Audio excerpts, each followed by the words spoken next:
नमस्कार, आप देख रहे हैं हमारा खास बुलेटिन प्रणाम देवभूमि। आपके साथ मैं हूं ऋतु तिवारी पोखरियाल। बुलेटिन की शुरुआत करेंगे सीएम पुष्कर सिंह धामी के क्या कुछ आज महत्वपूर्ण कार्यक्रम रहने वाले हैं वो आपको बता देते हैं। 10 बजे लखपति दीदी मेले में करेंगे शिरकत। तो सर्वे ऑफ इंडिया ग्राउंड हाथी बड़कला देहरादून में कार्यक्रम है। 11:15 पर हिमाचल प्रदेश में चुनावी दौरा करेंगे। अलग अलग कार्यक्रमों में शिरकत करेंगे। तो शाम 6 बजे सीएम आवास देहरादून में कार्यक्रम है। इगास बूढ़ी दिवाली पर आयोजित कार्यक्रम में भी शिरकत करेंगे। वहीं शाम 6:50 पर दून विश्वविद्यालय में कार्यक्रम होगा। दून विश्वविद्यालय के इगास कार्यक्रम में पहुंचेंगे सीएम पुष्कर सिंह धामी। और अधिक जानकारी के साथ हमारे विशेष संवाददाता सुदीप जैन हमारे साथ जुड़ चुके हैं। सुदीप, क्या कुछ महत्वपूर्ण कार्यक्रम आज सीएम पुष्कर सिंह धामी के दिन भर रहने वाले? धामी का बहुत व्यस्त शेड्यूल है। सुबह 10 बजे और राज्य सरकार की एक महत्वाकांक्षी योजना है लखपति दीदी, जिसमें महिलाओं को आत्मनिर्भर बनाने के लिए सरकारी योजनाओं के माध्यम से ताकि उनकी आर्थिक स्थिति बेहतर हो, इस लखपति दीदी मेले का आयोजन किया जा रहा है। इसमें मुख्यमंत्री शामिल होंगे। मुख्यमंत्री 11 बजे हिमाचल रवाना होंगे, जहां जुब्बल और आसपास के इलाकों में वो अलग अलग सभाओं को, रैलियों को संबोधित करेंगे, क्योंकि हिमाचल में चुनाव है। मुख्यमंत्री शाम को लौटेंगे। आज चूंकि इगास और जिसे बूढ़ दिवाली भी कहते हैं, तो पहले तो एक मुख्यमंत्री आवास पर छोटा सा कार्यक्रम है जिसमें शिरकत करेंगे। फिर शाम 7 बजे वो राज जन विकास द्वारा जो आयोजित इगास कार्यक्रम है उसमें दून विश्वविद्यालय में शिरकत करेंगे। तो इस प्रकार से आज मुख्यमंत्री का बेहद व्यस्त शेड्यूल है। ठीक है सुदीप, बहुत बहुत शुक्रिया इस जानकारी को देने के लिए। तो आज क्या कुछ महत्वपूर्ण कार्यक्रम रहने वाले हैं सीएम पुष्कर सिंह धामी के, वो आपको बता रहे हैं।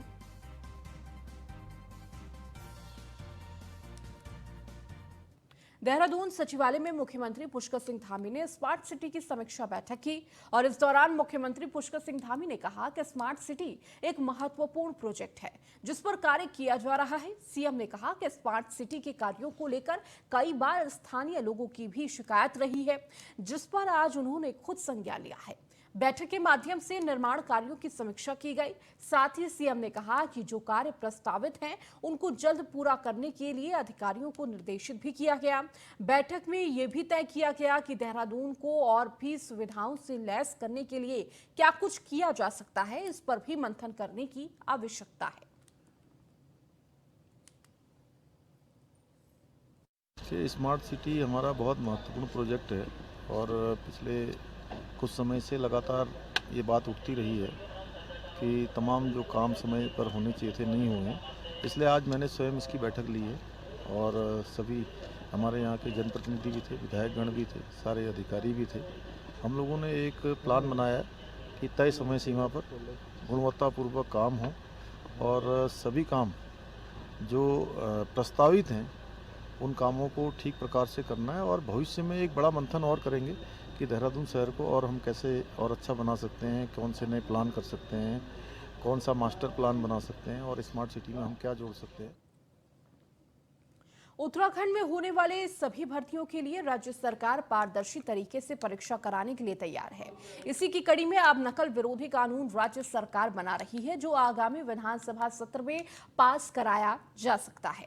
मुख्यमंत्री पुष्कर सिंह धामी का कहना है कि राज्य सरकार सभी परीक्षाओं में युवा बेरोजगारों के हितों के लिए चिंतित है। इसी कड़ी में ये फैसला लिया गया है।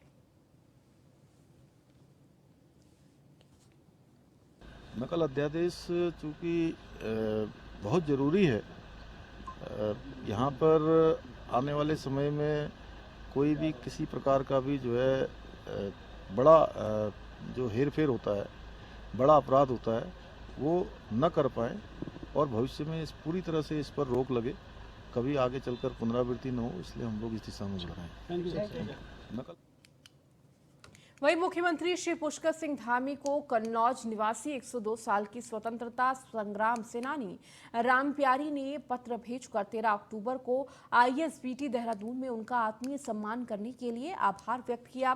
तो राम प्यारी ने मुख्यमंत्री को संबोधित पत्र में लिखा है कि 13 अक्टूबर 2022 को आईएसबीटी पर आपके द्वारा प्रार्थनीय का जो सम्मान किया गया है, चाय पिलाई गई और 102 वर्षीय वृद्ध स्वतंत्रता संग्राम सेनानी के चरण छूकर जो आशीर्वाद लिया गया।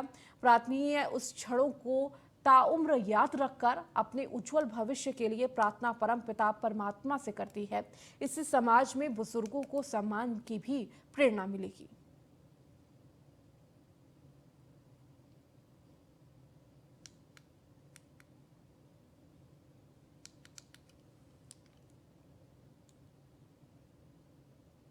उत्तराखंड में जैविक खेती को बढ़ावा देने के लिए राज्य स्तरीय जैविक खेती कार्यशाला का आयोजन किया गया, जिसमें प्रदेश के सभी जिलों से किसान शामिल हुए हैं।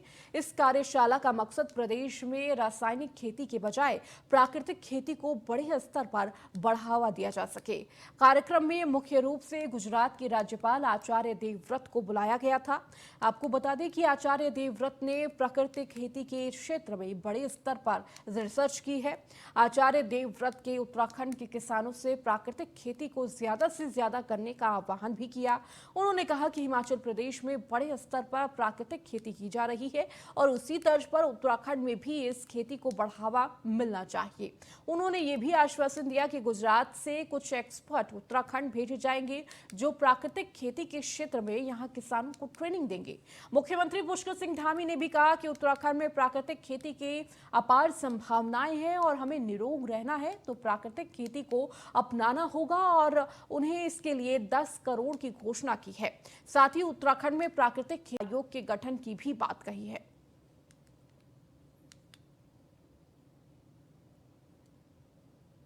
खेती को जनमानस तक पहुंचाने का अभियान पूरे देश में प्रारंभ किया है। उसी लक्ष्य को लेकर आज उत्तराखंड ने पूरे प्रदेश में प्राकृतिक खेती के बोर्ड का निर्माण किया।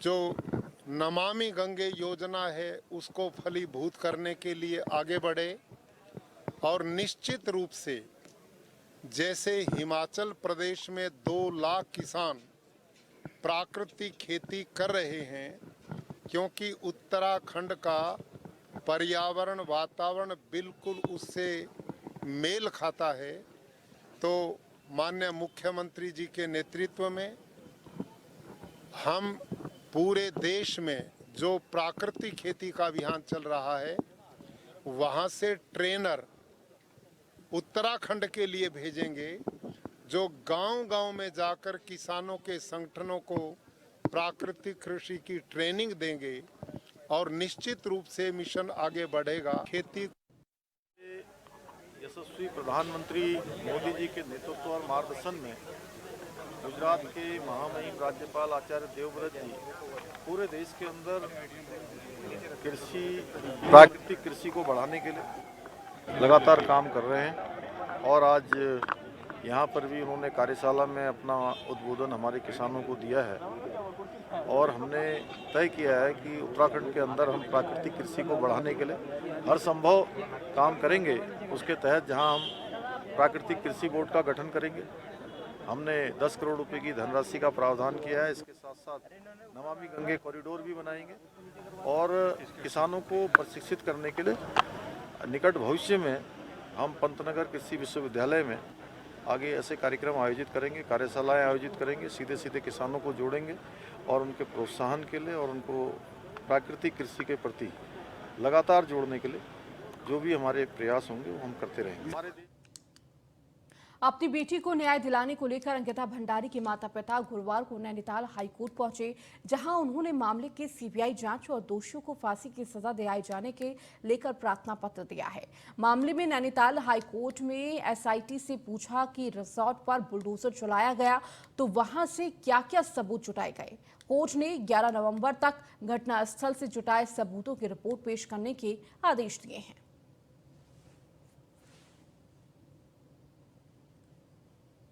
एक रिट पिटीशन है जिसमें हम लोग ये मांग कर रहे हैं कि हायर एजेंसी से पर्टिकुलरली सीबीआई से इसकी जांच हो इस मसले की।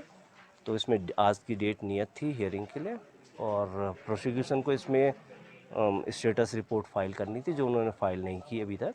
तो कोर्ट ने इस डेट को मुलतवी करते हुए 11 तारीख को फिक्स करी है और ये कहा है प्रोसिक्यूशन से कि वो लिखित में जवाब दाखिल करें और पर्टिकुलरली इस बात का जवाब दाखिल करें कि जो डिमोलिश साइट है, जिस साइट को डिमोलिश कर दिया गया सीन ऑफ क्राइम में, आखिर वहाँ से ऐसे कौन से एविडेंस उन्होंने कलेक्ट किए जो फॉरेंसिक जांच के लिए उन्होंने भेजे हैं। तो उस बात की विशेष संज्ञान लिया कोर्ट ने, और उनको ये कहा है कि वो स्टेटस रिपोर्ट फाइल करेंगे अपनी पूरी इन्वेस्टिगेशन, जो भी अभी तक की इन्वेस्टिगेशन है। और अगली तारीख जो है 11 तारीख को है, तब एक रिट पिटीशन है जिसमें हम लोग ये मांग। उत्तराखंड के परिवहन मंत्री चंदन राम दास ने देहरादून स्थित ट्रांसपोर्ट नगर के अंतर्गत उत्तराखंड परिवहन निगम की कार्यशाला परिसर के नवनिर्माण कार्य का शिलान्यास और उत्तराखंड परिवहन निगम द्वारा विकसित फ्लीट मैनेजमेंट सिस्टम और हमसफर तथा अटेंडेंस ऐप की लॉन्चिंग की है। मंत्री चंदन राम दास ने बताया कि परिवहन सेवाओं को और भी बेहतर और आधुनिक बनाने के लिए ट्रांसपोर्ट नगर में उत्तराखंड परिवहन निगम के डिपो कार्यशाला एवं कार्यालय का निर्माण किया जा रहा है, जिससे आम जनता को काफी सहूलियत मिल सकेगी।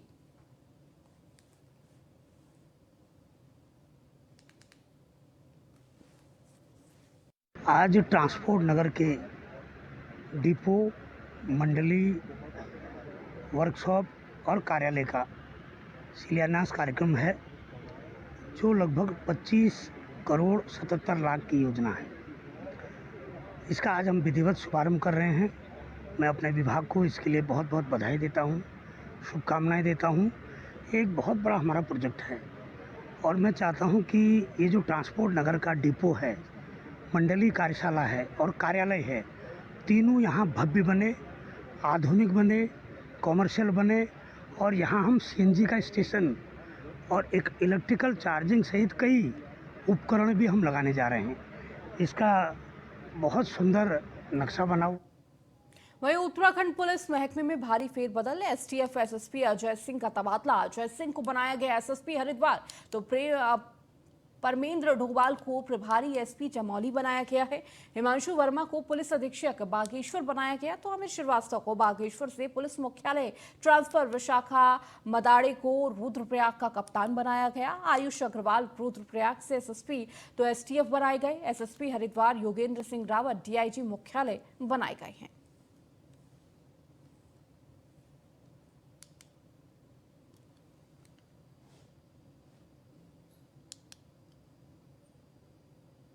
अल्मोड़ा मेडिकल कॉलेज के अधीन बेस अस्पताल में गंदगी का अंबार लगा हुआ है। मरीजों के साथ आए ईमानदार भी गंदगी से बीमार हो रहे हैं। ये हाल आपातकालीन वार्ड के हैं और अन्य वार्डों में भी यही हालात है। वहीं मेडिकल कॉलेज प्रशासन सफाई कर्मियों की कमी का रोना रो रहा है। वर्तमान में मेडिकल कॉलेज में सिर्फ 17 सफाई कर्मी हैं, जबकि 69 की डिमांड की गई है।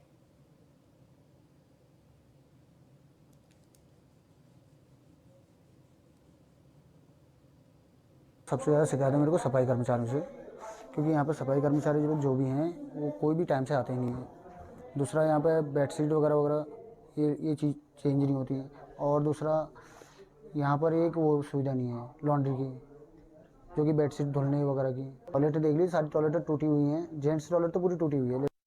सबसे ज़्यादा शिकायत के 2-3 मेन कारण है। पहला कारण तो यह है कि हमारे पास मैन पावर की बहुत कमी है, जिसके बावत हम लोगों ने टेंडर भी किए गए।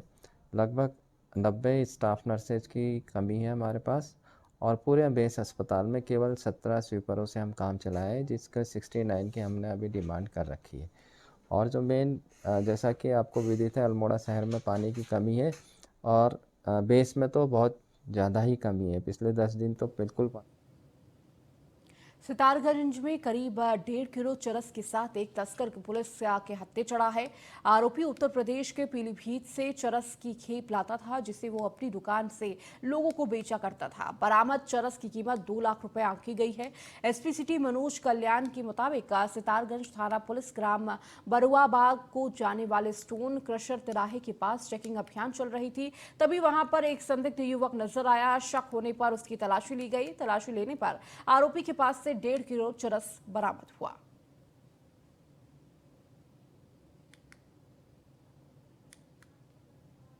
सितारगंज क्षेत्र में लगातार नशे की शिकायतें प्राप्त हो रही थी कि लोगों को नशा बेचा जा रहा है, तो उसी में ठोस कार्रवाई करते हुए इंस्पेक्टर सितारगंज के नेतृत्व में हमने टीम गठित की थी और जिन लोगों के द्वारा एक इसमें अभियुक्त विद्या रामपाल को गिरफ्तार किया गया है, जिनसे लगभग 1.5 किलो चरस की बरामदगी हुई है। और ये पीलीभीत क्षेत्र से इसको लाते थे और फुटकर रिटेल में इनको अपने दुकान के माध्यम से बेचते थे। और इसमें और भी जो इनके बैकवर्ड फॉरवर्ड लिंकेजेस हैं उसी के बारे में जानकारी की जा रही है और उन पर भी शीघ्र कार्रवाई की जाएगी। और इसमें आपके चैनल के माध्यम से हम लोग अपील भी करना चाहेंगे इसमें कि अपने बच्चों को नशे की लत से दूर रखें और यदि कोई भी इसमें नशे की लत का शिकार होता है तो उसके रिहैबिलिटेशन के लिए जो रजिस्टर्ड नशा मुक्त केंद्र हैं केवल उसी में संपर्क है। वहीं करीब 2.5 महीने पहले उत्तरकाशी का केदार सिंह नाम का युवक थाना लक्ष्मण झूला पुलिस की हिरासत से रहस्यमयी ढंग से लापता हो गया था। पुलिस ने कहा था कि केदार ने उनकी हिरासत से भागकर गंगा में छलांग लगा दी थी और इसी मामले में न्याय नहीं मिलने पर केदार के पिता ने न्यायालय की शरण ली। मुख्य न्यायिक मजिस्ट्रेट पौड़ी की अदालत ने थाना लक्ष्मण झूला के तत्कालीन थाना अध्यक्ष और पुलिस चौकी प्रभारी तपोवन के खिलाफ मुकदमा दर्ज करने के आदेश भी जारी किए हैं।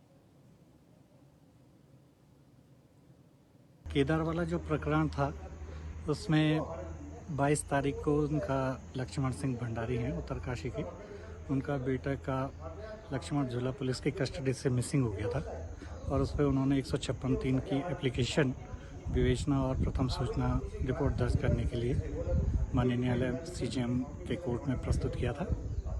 और उसमें जांच के उपरांत CO अधिकारी द्वारा अपना CO श्रीनगर द्वारा अपना जांच आख्या न्यायालय में प्रस्तुत की गई और उसके पश्चात आज माननीय न्यायालय द्वारा उसमें आत्मा आदेश पारित किया है, जिसमें माननीय न्यायालय ने थाना प्रभारी तत्कालीन लक्ष्मण झूला श्री संतोष सिंह कुमार और तपोवन पुलिस चौकी श्री आशीष चौहान के विरुद्ध प्रथम सूचना रिपोर्ट दर्ज करने का आदेश किया गया। केदार वाला जो प्रकरण था उसमें 22 तारीख को उनका लक्ष्मण सिंह भंडारी हैं उत्तरकाशी। कोटद्वार जल संस्था के अधिशासी अभियंता की अनदेखी कोटद्वार की जनता पर भारी पड़ सकती है। पेयजल तकनीकी फील्ड कर्मचारी संगठन अपने 11 सूत्रीय मांगों को लेकर अधिशासी अभियंता कार्यालय के परिसर में धरने पर बैठ गया है।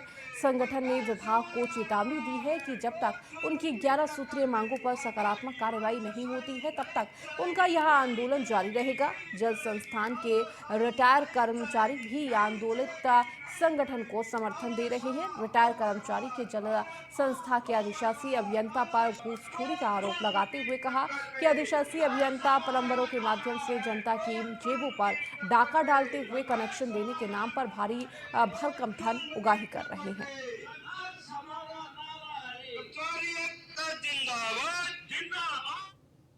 सर्वप्रथम मैं अधिशासी अभियंता महोदय को ये कहना चाहता हूँ कि आपकी जो हठधर्मिता आपने अपनाई है, आपने बोनस के दिन आप तो अपने घर से ले गए, लेकिन यहाँ पे जो हमारे बॉन्ड वाले आदमी हैं जिनको 1182 रुपये दैनिक वेतन भोग हैं, उन्होंने दिवाली कैसे मनानी है। चलो नियमित कर्मचारी तो एक बार के लिए उधारी मांग लेगा, ये अधिशासी अभियंता को ये मालूम नहीं है कि एक हिंदुओं का एक उजाले का एक ऐसा पर्व है जिसमें कि सबको पैसा चाहिए होता है। जल संस्थान में बोनस नहीं मिला, अतिकाल भत्ता नहीं मिला, वर्दी नहीं मिली, जबकि ये सब हम लोगों को मिलता था। जहाँ हमारे देश के प्रधानमंत्री जल घर घर नल घर घर जल पहुँचा रहे हैं,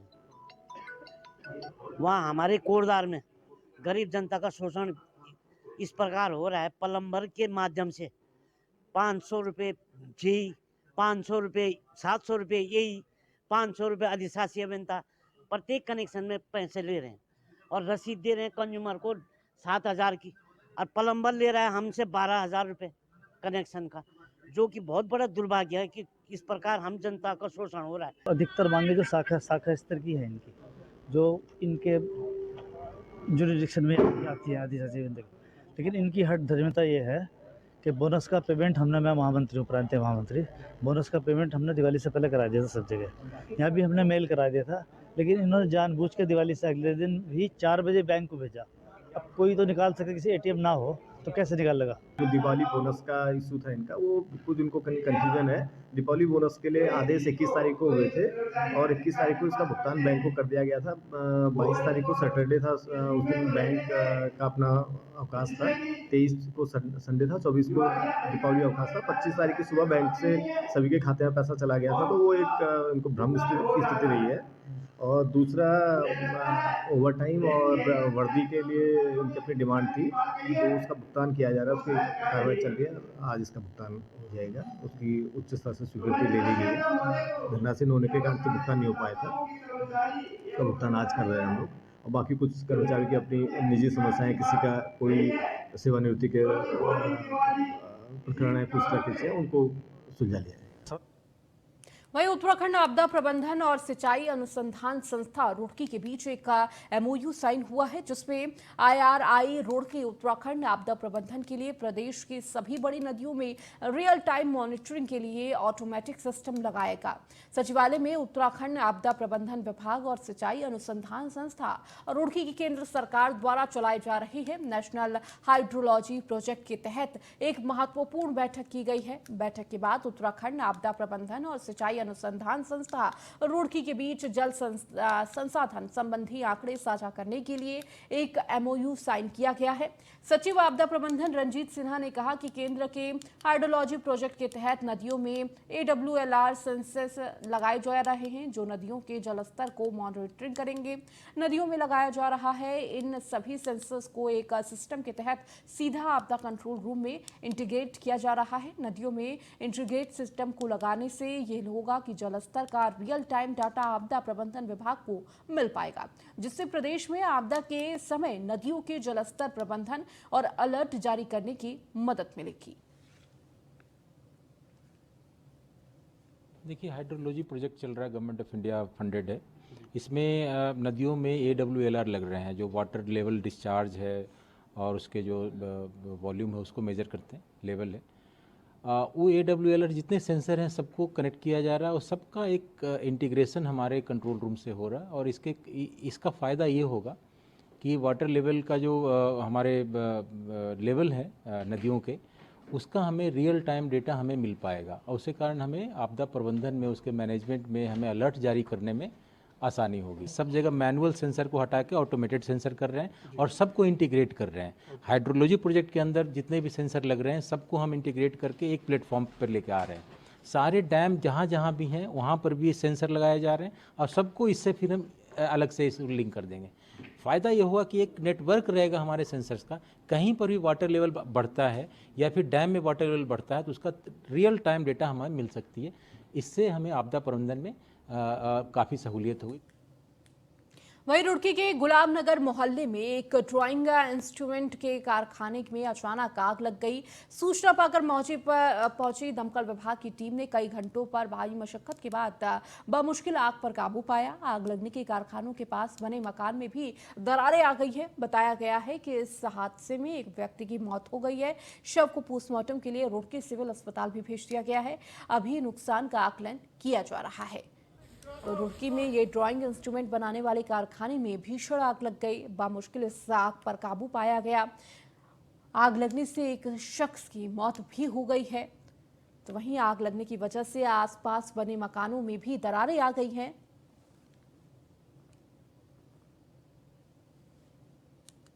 वहीं ऋषिकेश के व्यापारियों ने शहर के 3 लोगों पर RTI लगाकर ब्लैकमेल करने का आरोप भी लगाया है। व्यापारियों ने इस बारे में देहरादून तिराहे से कोतवाली तक पहले जुलूस निकाला, फिर व्यापारी एकता जिंदाबाद के नारे लगाकर प्रदर्शन भी किया। इस दौरान व्यापारियों ने पुलिस को ज्ञापन देकर ब्लैकमेल करने वालों के खिलाफ कार्रवाई की मांग की है। पुलिस ने मामले में जांच कर कार्रवाई करने का भरोसा भी व्यापारियों को दिया है। कोई कार्रवाई नहीं करी तो पुलिस के लिए तक संदेश भी भिजवाने की कोशिश की कई बार, लेकिन उनकी हिम्मत लगातार बढ़ती रही और एक गांधीवादी छवि के रूप में वो लगातार शहर के बीच में काम करते रहे कि ये अतिक्रमण है, शहर चौड़ा होना चाहिए, कि दुकानें हटनी चाहिए। नतीजा ये है कि बहुत सारे लोगों की दुकानें उजड़ गई, लोगों के घर में राशन के भी लाले पड़ गए हैं। पहली बात यह है कि जो एक गरीब आदमी है 100 मीटर से कम में अपनी दुकान बनाना चाहता है, इन लोगों मैं कहता हूं कि अगर हम गलत हैं, अगर हमारा नक्शा पास नहीं है, अगर हम कुछ अवैध निर्माण कर रहे हैं, हम पे MDDA कार्रवाई करेगा, हम पे नगर निगम कार्रवाई करेगा, हम पे प्रशासन कार्रवाई करेगा। ये लोग कौन है? आप देखिए ऋषिकेश MDDA के अंदर और संबंधित सब विभागों के अंदर सिर्फ इन्हीं 3-4 लोगों की एप्लीकेशन है। सारे शहर का ठेका इन्हीं के पास है। ऐसा क्या इनका व्यापार है कि ये 2 रुपये 3 रुपये की मेहंदी का पाउच बेच के 180 गज के प्लॉट खरीद रहे हैं? ये सब जांच का विषय है। कुछ दलाल लोग शहर में सक्रिय हो गए हैं और जैसे ही शहर में कोई नया काम करना चाहता है, कोई व्यापारी भी काम करना चाहता है, तो वो उससे संबंधित विभागों में कंप्लेन करते हैं। और देखिए, व्यापारी काम कर रहा है, कहीं 19 भी रह जाता है तो उसकी आड़ में उस व्यापारी को पूरा ब्लैकमेल करते हैं उसका जीना दुश्वार करते हैं। जब वह आदमी संबंधित विभाग में जाता है तो वो कहते हैं हमें तो कोई मतलब नहीं है, फलाने लोगों को सेट कर लो। कोई बेचारा 20-25 गज में कोई छोटी सी दुकान बना रहा है, गरीब आदमी कर्जा लेके बैंक से लेके अपनी बीबी का सोना बेच के भी दुकान बना रहा है, ये उसकी कंप्लेन करते हैं। और जब आदमी कंप्लेन पे जाता है प्राधिकरण तो वहाँ पता चलता है कि जैसे पहले तो नियम भी ये था कि छोटी दुकान को नक्शे की जरूरत नहीं होती। आदमी दुकानदार जाता है, प्राधिकरण वाले कहते हैं हमें पता है गरीब आदमी है, पड़ोसियों ने बताया गरीब आदमी है, पर जब फलाने लोगों ने कंप्लेन करी है तो हमारी मजबूरी है कि हमें कार्रवाई करनी पड़ेगी। सीएम पोर्टल पे कंप्लेन हो जाती है। फिलहाल इस बुलेटिन में इतना ही। बने रहिए न्यूज़ 1 इंडिया के साथ।